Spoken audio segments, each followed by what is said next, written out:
Yeah, as everybody probably knows, there's a limited number of spots we've got left in terms of recruiting, and most of our signing class was finished up in December. But we did have a few guys added to the group today. Certainly proud of the group we've got. I'm excited about this recruiting class. Number one reason I'm excited is because I guess 19 of them are mid-years. We got 19 mid-year enrollees who have been very impactful in adding depth to our roster. But as they begin to work out and go through our academics, our equipment staff, our nutrition staff, our player development staff, everybody has commented about this group, how serious they are, how well-mannered they are, and how they handle their business. So that's always good to know you got the right kind of kids in your organization. And then we added some guys today that we're certainly excited about that I'm sure you guys will want to talk about and ask about. And I'll open that up to you guys. Okay, let's go to questions. Let's start with Dean Legge, and then we'll go to Zach Klein. Hey, Kirby, two questions from me. Number one, have you seen or did it help at all with recruiting in this class 23 or 24 after the win over Alabama and capturing a national championship? And then very specifically, Smith from Appleton County, having watched him play live, he can really get to the quarterback. What do you think about his potential just in the near future? Have I seen a major impact in the win or the national championship? I don't know that you can, make that tangible. I don't know that you can kind of see that or feel that. Certainly, the time we had spent on the road, there was a lot of, congratulations, pats on the back, all those things in terms of recruiting. I think it gets you in the conversation with maybe more national kids. We were already in the conversation with most national kids and certainly with in-state kids. So it may validate the things you work towards, but I don't think it's going to close the deal for these kids. I really don't think winning the national championship moves the needle in terms of one kid's decision or the other. It just might get you in the conversation. Kids today are obviously worried about, other things outside of just winning a national championship. 10 years ago, it was probably a bigger deal than it is today, where they put their weight in other categories. Darius Smith is a kid we're excited about.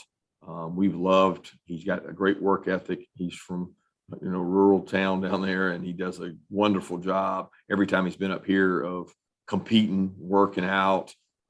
He's got a lot of growth potential. He's long. He runs well, and kids that are that size that run well tend to do well in our system. And he played like a receiver at times, and he's running track right now, and he's one of the fastest track kids in that area. So we're certainly excited about him. He's got a lot of developing to do. Coach, I remember one coach telling me they spends about 75% of the kids' freshman year breaking them down from entitlement. You mentioned the kids you already have in school and how they're hitting the ground running. Is that just a testament to the guys that in this era of me, NIL, what can I do for me, that they're coming together already for the betterment of the team and the organization? It's a credit to the kids there. I don't like acknowledging or saying that it's breaking kids down, because I don't ever want to. People call it de-recruitment, but really it's education is what it is. Of what do you value? Do you value your education? Do you value doing things the right way? And what are you learning from the older players in the organization? And a lot of our older players have to impart their knowledge and wisdom on these young guys, because they're coming in and you don't want them to make the same mistakes you do. But this group has been uniquely special. I'm not talking about talent. You can write about their talent and you can check their accolades, and, some highly rated, some, maybe you don't think they're good enough rated wise. I don't care. I'm going off how they treat people. Are they on time?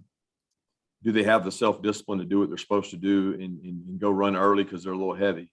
They've all shown the propensity to do that. And that excites me. All right, let's go to Roddy Nabulsi, and then we'll come back to Mike Griffith. Hey, Coach, if you would, tell me a little bit about the backstory behind Andrew Paul and Trey Scott's efforts on the recruiting trail, if you would. Andrew Paul is a guy that we found out about and discovered, and Dale did a tremendous job combing the country looking for the best backs we could possibly bring into the University of Georgia. And anytime you go across the state of Texas, there's a ton of good football players, really good high school football in Texas. And Dale reached out to me and sent me his huddle link, and I got to watch him. I really liked him. Dale knew the kid, knew the family.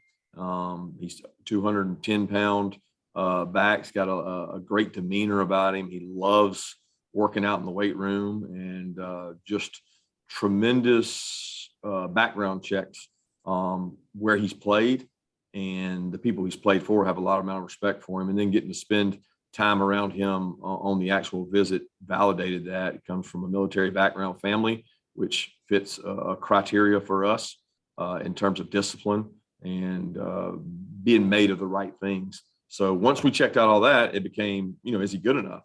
And we loved him. We think he's a really good football player, a great academic student, won a state championship in high school. And if you look at these guys that joined us today, I think almost every one of them won a state championship in high school, which is another indicator of success and winning and coming from good teams, which is of great value to us.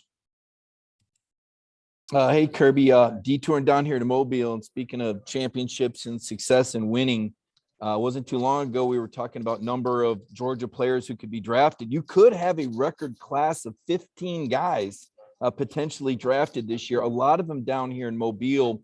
Where does that fit in for a lot of these recruits and what they see in Georgia? And if you could just talk about, I don't know if pride's the right word, but looking at these prospects that you've developed and helped move on in their careers.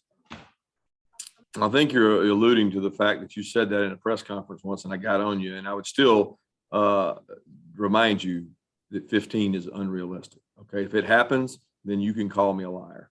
All right. But we've got a great group of guys coming out. I think that's very evident when you look at our current roster here and the guys we have training, that we have some holes. I mean, there's, every year I always say it, you go in that team meeting, the meeting after you're through with your season, regardless of how your season ended, you're looking around going, where's everybody at?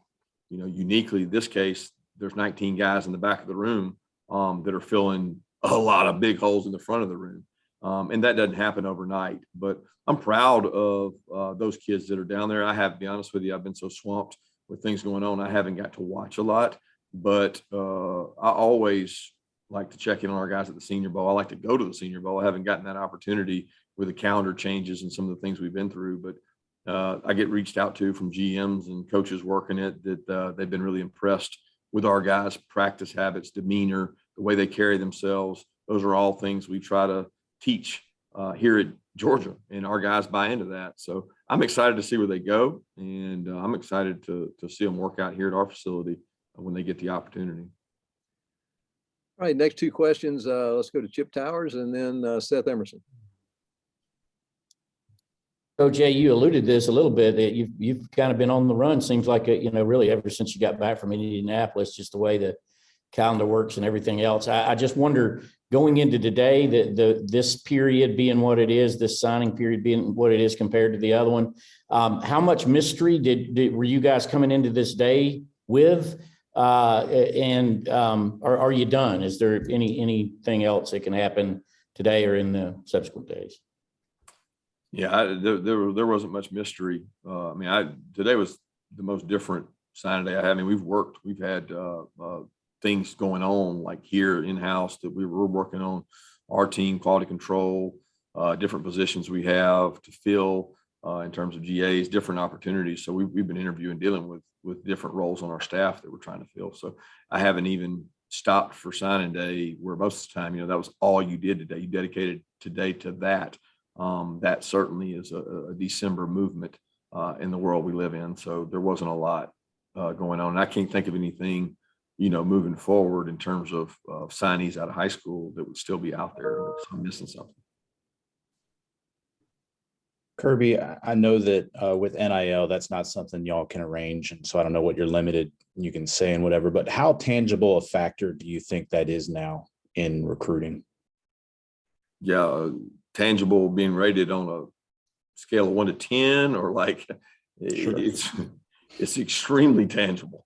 I mean, it is it's like you mentioned, we can't set that up. We can't.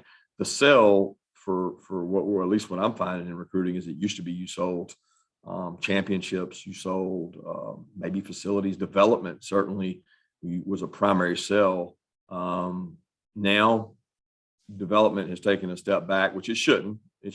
And facilities, academics, what we can do for you, life after football, those things have taken a back burner to NIL for a lot of people.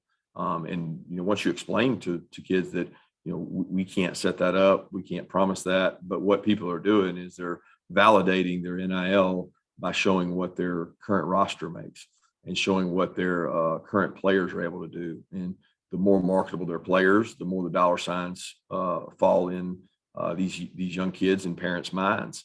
And I think sometimes they're getting misled into the numbers that are actually out there.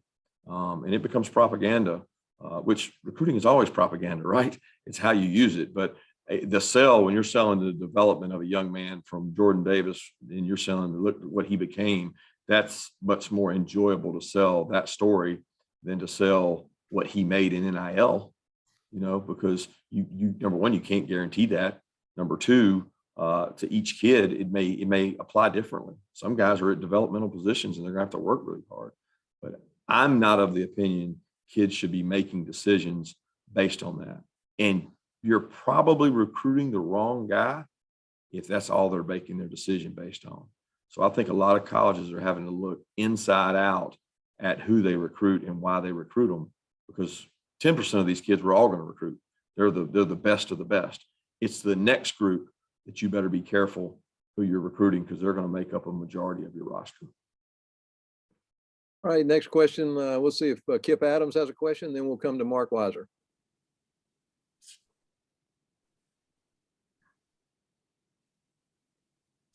Okay, Mark, you want to go ahead? Kirby, obviously, besides recruiting, you've spent some time recently making some staff additions. I want to ask you the reasons you wanted to bring BMAC back to coach the receivers, and then how you envision Mike, his role as an analyst, and then also with the defensive position. Do you expect that'll be an outside linebackers hire?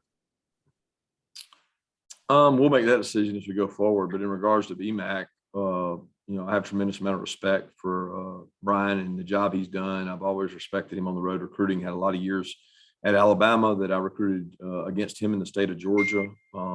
Coached him as a player here in terms of the way he carried himself as a special teams player, a leader.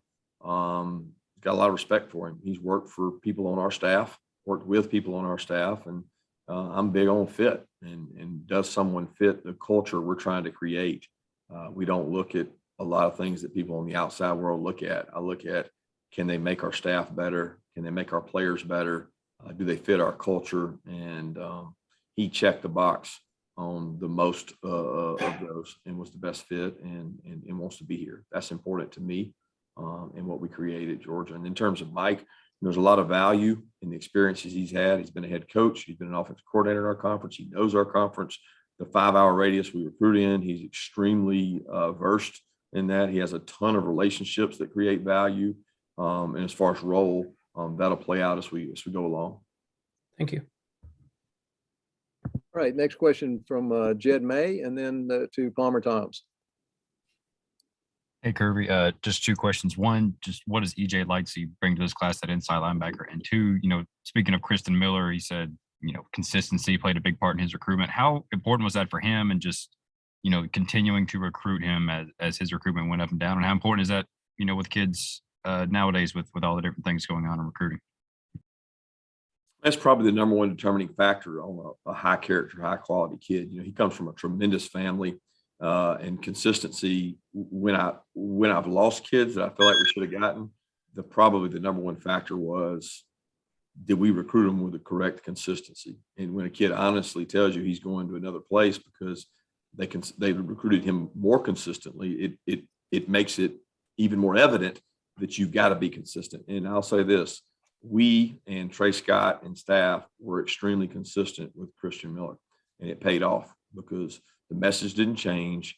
The consistency didn't change. He valued relationships, and he saw, December, what happens with guys moving all over the place. And when you've got a little bit of continuity, it certainly moves you up the board and the ladder in these kids' eyes. And we've been able to have that. And sustain winning success. So you tend to attract people that have the same mindset you do. And I think Christian and Trey have a lot of the same mindset. Christian Miller's a worker. He's one of the most impressive kids in terms of leadership I've seen at this age. He willed and pushed that Cedar Grove team to success. And I value that. I value that, seeing the kids leaving here that were just in the last class. So I'm excited about what he can do.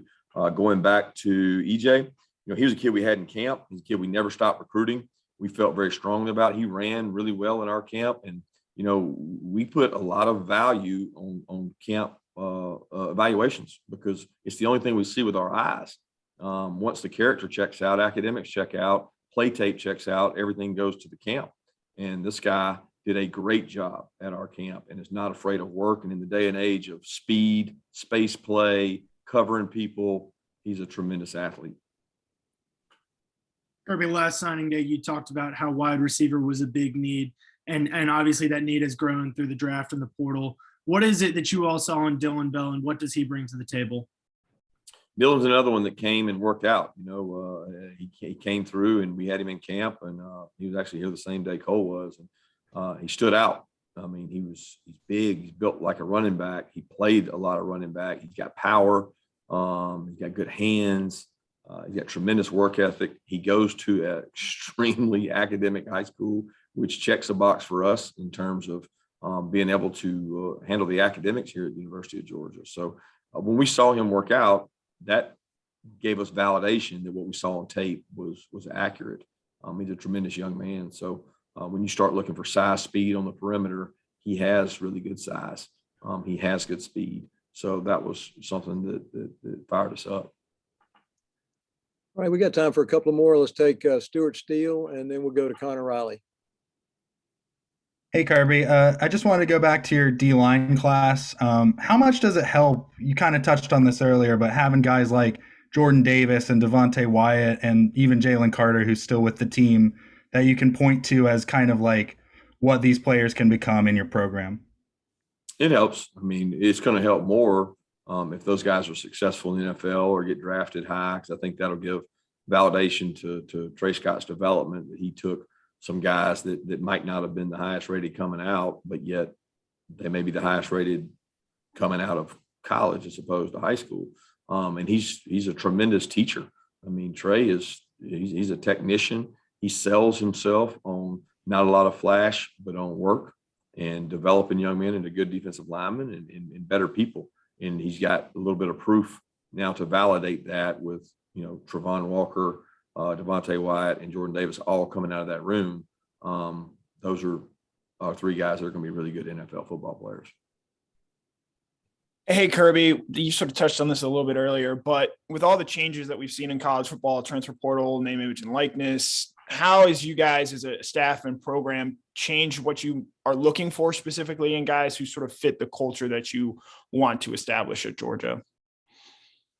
How have we changed? Yeah. I'm not sure. Well, I think we're ever changing. Like, there's not like, I can't say we changed from this year to last year. I just think it's subtle. And the way things are going, you're going to have to continue to do that. You have to look at your roster and say, we need great players, right?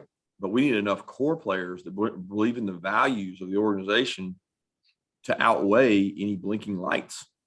And, sometimes a blinking light might be a talented player that doesn't completely all the way buy in, but you've got enough core players that the voice doesn't get heard, and I think that's, we had that last year. We had a really good group of core leaders. They also happen to be good players. That's when you get to win a national championship, but you got to be selective over going really far away from home. How big a portal risk is this kid? Is NIL so important to him that he's not going to be effective as a player? Because it's easy to sit here and say, what can I make NIL? How can you help me? Well, I can help you a whole lot more if you come out of college with a degree and you come out of college and get drafted. There are a lot more commas on those salaries than there are on NIL deals. And you have to be able to explain that to kids, and they have to understand it and buy into it, because a lot of kids come from a society of, I want now, me, self-gratification. And we really need team, long-term buy-in, develop, be the best player you can when you leave. The hard part, Connor, is figuring out which each kid is. Does he really buy into that, or is he just providing lip service? And that's where the tough decisions are made as a head coach and a position coach of which guys you take, because you don't really know until they get here sometimes. Thank you, Coach Smart. Thanks everyone for zooming in, and everybody have a great day. Thanks.